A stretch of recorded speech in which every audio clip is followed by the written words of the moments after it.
Nii, tervitus, Vahur Maask, teadur mikrovõrkude meteoroloogia uurimisfirmast ja räägin teile veidikene siis paindlikkusega seotud probleemidest või väljakutsetest siis jaotusvõrgus, miks meil seda paindlikkust seal vaja on. Ja see ettekanne tegelikult baseerub kindlasti kahel siis teadusartiklil, mis on meil siin avaldatud, et nendega saate pärast, kui te näete neid slaidi ettekandeid, saate need kätte, saate siis ise neid uurida hiljem. Et ma käin põgusalt kõik üle, et ei lähe süvitsi sisse. Aga mis siis muutused, mis meile need muutused kaasa toovad, kui meil järjest enam hakatakse siis päiksepaneele paigaldama ja elektriautosid, tegelikult see reaalsus on juba täna.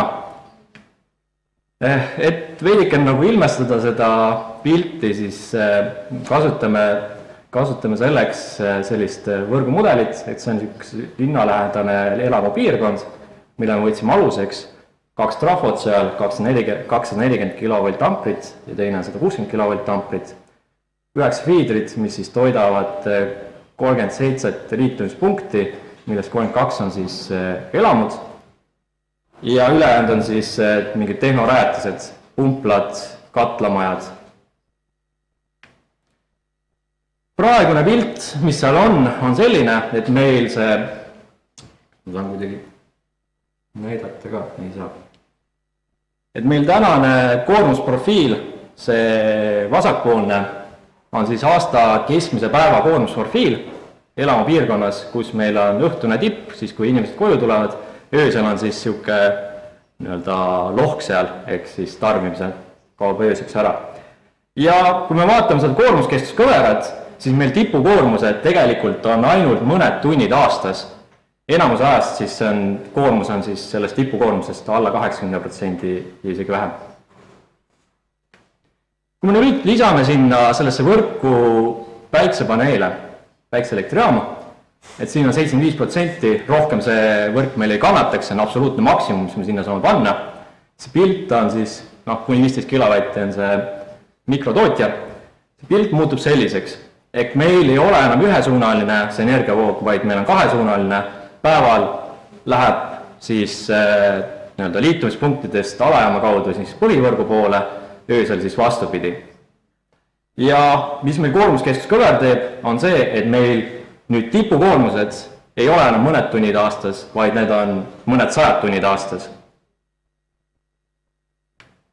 Ja kui me lisame nüüd akud sinna lisaks, et siin akud on antud juhul siis oma toodetud energia siis maksimeerimiseks, et siis päeval üleliigse energia salvestame akusse, õhtul võtame sealt välja, et siis veidikene see koormuskõver läheb siuke sujuvamaks, mitte palju, ja koormuskeskuskõver ka läheb veidikene paremaks.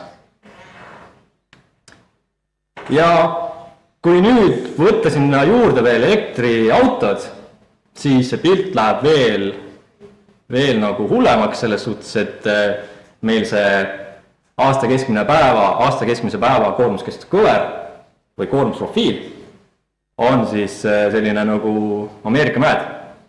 Et päeval siis liigub ühes suunas, öösel või õhtul, kui inimesed koju tulevad, panevad elektriautod laadima, et siis on liigub teises suunas.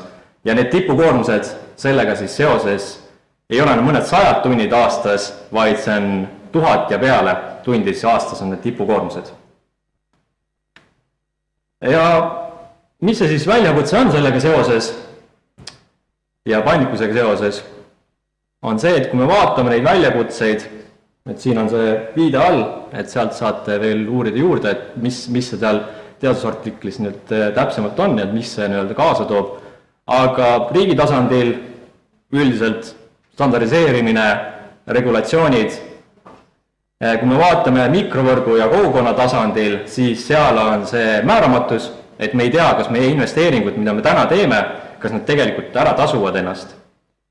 Võrgupiirangud, meil võrgud on täis, vabasid võimsusi ei ole võimalik lisada, finantsbarjäärid, ehk meil salvestus näiteks, akutehnoloogia, kuigi see on odavamaks läinud, aga mitte nii oluliselt, et kõik seda paigaldaksid endale siis päiksepaneelide kõrvale, päikseelektrijaamade kõrvale. Ja kui me vaatame isiku tasandil, siis seal paistab välja siis mugavus, et me peame tagama, kui me kasutame hooneid paindlikkuse pakkumiseks, paistab mugavus välja, siis kuidas mõjutada inimesi teisiti käituma, jällegi oluline asi, ja privaatsus tuleb tagada, et meie siis isiklikud andmed ei läheks kuskile nii-öelda kaotsi või siis ei kasutataks neid halvasti ära. Ja muidugi siin nende tasandite vahel on siis lisad sellised nii-öelda väljakutsed, mis siis on seotud mõlemate tasemetega. Ja kui me vaatame seda jaotusvõrgu ennast, et millised väljakutsed seal siis on, nagu, kuidas need nii-öelda avalduvad, me vaatame siis jaotusvõrgu operaatori poolelt, on seal meil seadmete ülekoormus. Trahvosid koormatakse üle, jaotusseadmeid, tekib siis ülekuumenemine, peame saatma välja operatiivvalve brigaadi, et kes läheks siis ja näiteks avaks alajaama uksed, ehk siis tuulutada seda alajaama, või siis kilpide nii-öelda luuke avada, et siis jahutada maha. Üks on see, et meil trahvod valanevad sellega kiiremini, teine probleem on see, et meil kaitseseadmed rakenduvad ja üks näide on see, et meil sulakaitsmed näiteks rakenduvad. Ja see toob kaasa meile lihtsalt elektrikatkestused, millega siis meil jällegi brigaadid peavad siis tegelema, ehk siis kogu see muutus toob kaasa meil siis jaotusvõrgus hoolduskulude kasvu.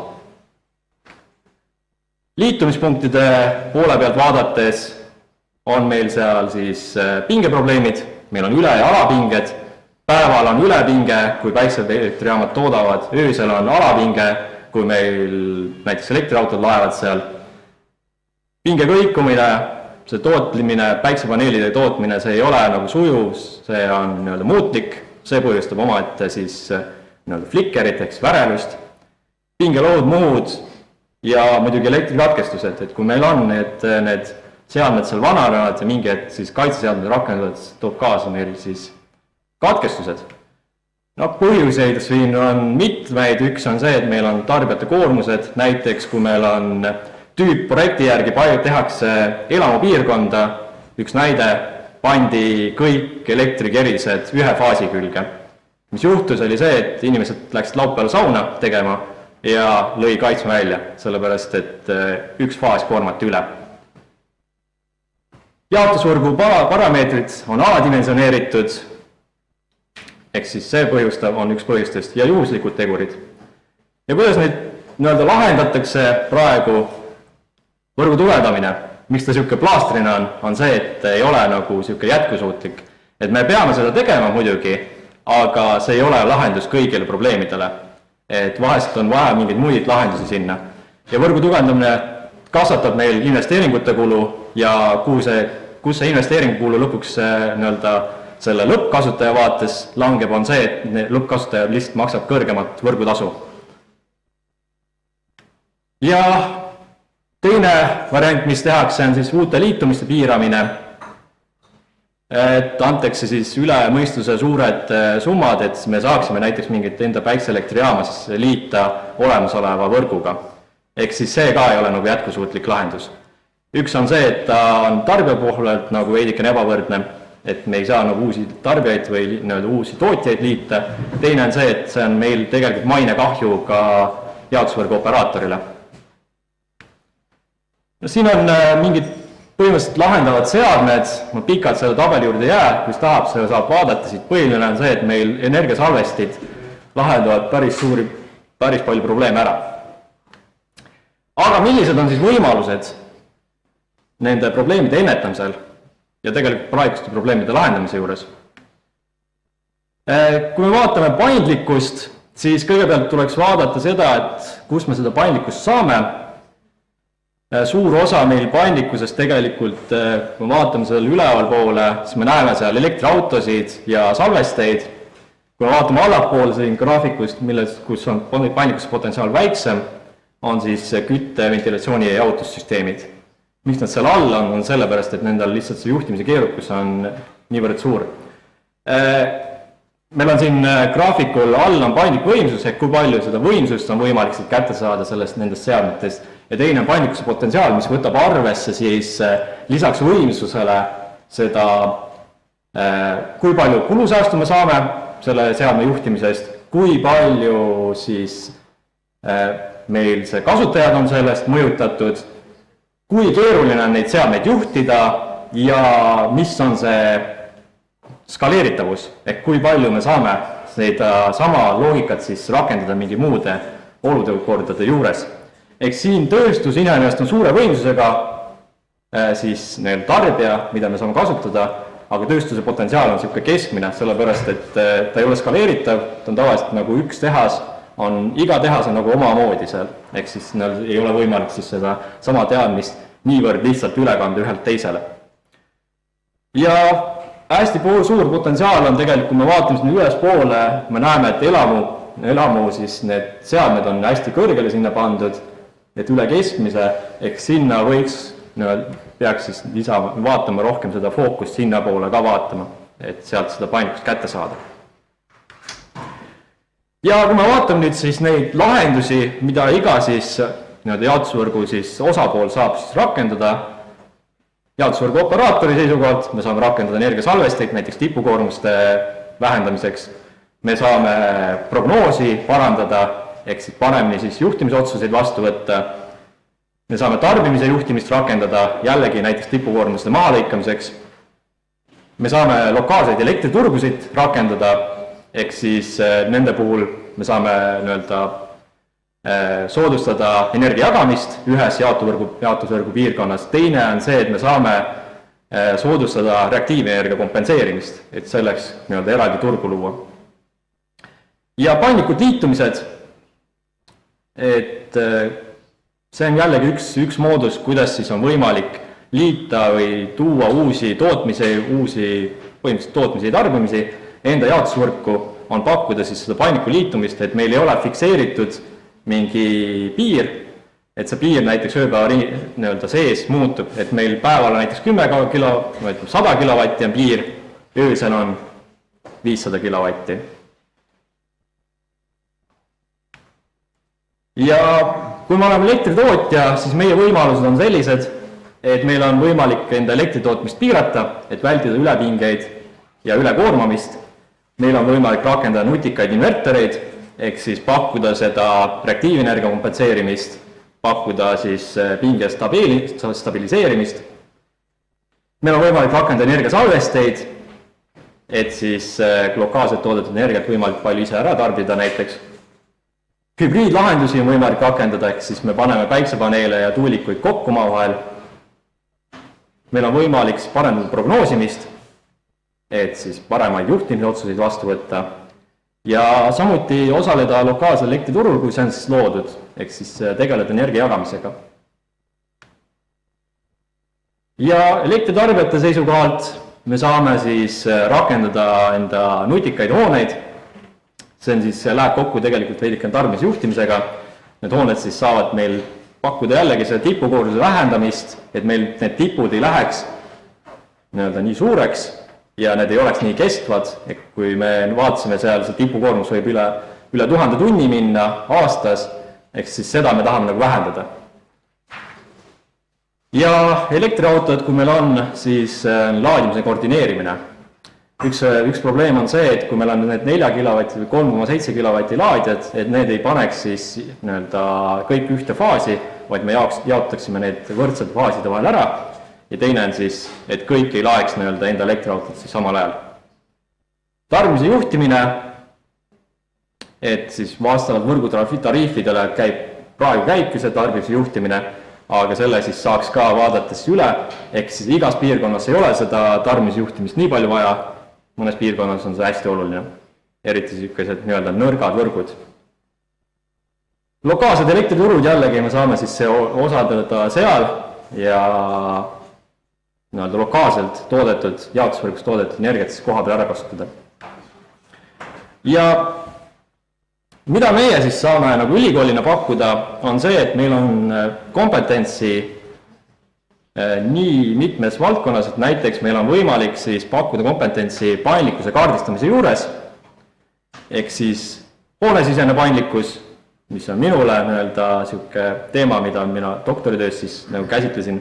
Ja me võime turuvaates vaadata seda paindlikkust, me võime vaadata, nagu nii-öelda anda tuge ja aidata teil siis enda oma tarvet suurendada. Elektri kvaliteet, hästi oluline teema ja me saame aidata siis seda elektri kvaliteeti nii-öelda tuvastada, kus need probleemid on, pakkuda välja lahendusi ja ennetada. Ja kui me räägime paindlikkusest jaotusvõrgus, siis kui meil on piiratud läbivaskega võimega jaotusvõrk, et siis seal on ka olemas lahendused ja saame sinna lahendusi pakkuda, läbi vaadata, mis võimalused on teil. Lokaalsed elektriturud ja kogukonnavõrgud, samuti saame sellega abis olla.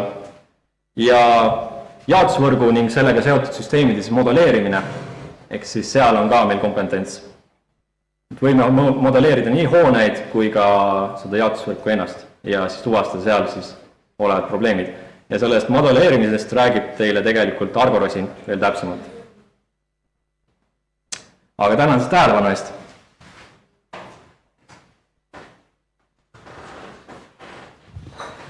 Nii, mõni küsimus Vahurile.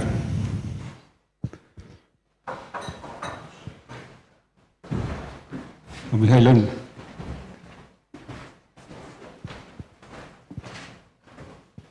Kas on plaanis üle minna jaotusvõrgu paradigmast hajutatud elektritootmisvõrgu paradigma peale? Ehk see tähendab seda, et meil võib olla Eestis pole vaja nii suured elektrijaamad, aga pigem need väikesed elektrijaamad, mis töötavad, ma ei tea, kas biogaasil või vesinikul tulevikus, mis on paigaldatud kuskil suurte tarbijate juures ja see võib-olla lahendab ka võrgude probleemi. Aitäh. Ja sellised koostootmisjaamad on hästi levinud tegelikult, kus meil näiteks toodetakse sooja ja elektrit siis samas kohas ja siis seda kasutab siis näiteks ära ettevõte. Et tegelikult on võimalik luua küll, panna, aga spetsiaalselt sellist elektrijaama luua kuskile nagu hajutada jaotusvõrkudesse on keeruline. Et seal peaks vaatama üle, kuidas see investeering on, kas see investeering lõpuks ennast ära tasub ja võib-olla mõistlik hoopis sinna panna mingi taastuvenergia lahendus ja salvestid. Ma ei tea, kas see vastas teie küsimusele? Tegelikult mina tahtsin seda küsida, kui meil on probleem võib-olla siis suurelt selline, et meil negatiivne elektri hind ja siis kuidas seda lahendada. Üks viis on selline, et me hakkame rohelist energiast midagi nagu salvestada teisel viisil, nagu ammoniak või midagi selline. Ja see on nagu parem viis, kuidas salvestada energiat. Ja siis me võiksime seda kasutada väikestes elektrijaamades, mis töötavad või mis ei ole nagu turbiinid või võib-olla isegi sellised, mis töötavad selle kütuse elementidega. Selge, et jah, see on iseenesest võimalus, kuidas me saame seda üleliigset energiat kasutada või salvestada ja pärast hiljem kasutada.